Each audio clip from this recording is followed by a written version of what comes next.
தினமொரு வசனம். புலம்பல் 3 வசனம் 22.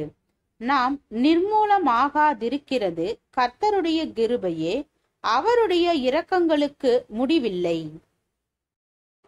விளக்கம். 2001 குடியரசு தினத்தன்று ஒரு ராட்சத பூமி அதிர்ச்சி மேற்கிந்தியாவையே குலுக்கியது.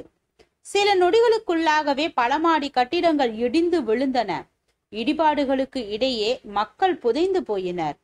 இன்னும் பல ஆயிரக்கணக்கானோர் வீடுகளை இழந்தனர். அதிகமாய் பாதிக்கப்பட்ட இடங்களில் ஒன்றாகிய பூஜ் பட்டணத்தில் ஒரு மருத்துவமனை அடியோடு அழிக்கப்பட்டது. குடியரசு தின ஊர்வலத்தில் கலந்து கொண்ட 400 பிள்ளைகள் ஒரு கட்டிடத்தின் இடிபாடுகளுக்குள் சிக்கி மடிந்தனர்.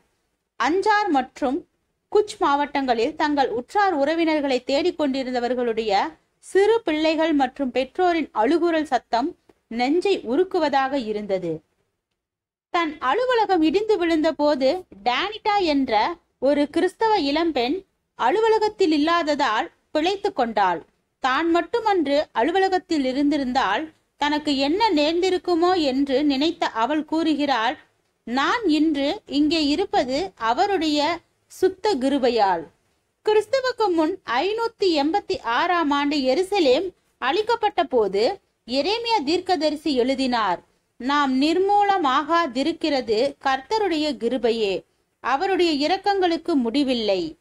நாமும் இன்று இங்கே இருக்கிறோம் என்றால் அது அவருடைய கிருபையாலும் இரக்கத்தாலும் மட்டுமே. இயேசுவை நம்முடைய சொந்த இரட்சகராக தெரிந்து கொண்டோமானால் நாம் மகிழ்ச்சியோடே உமது உண்மை பெரிதா இருக்கிறது என்று கூறலாம். நம்மை சுற்றியுள்ள உலகமே இடிந்து விழுந்தாலும் நமது தேவன் நம்மை கைவிட மாட்டார்.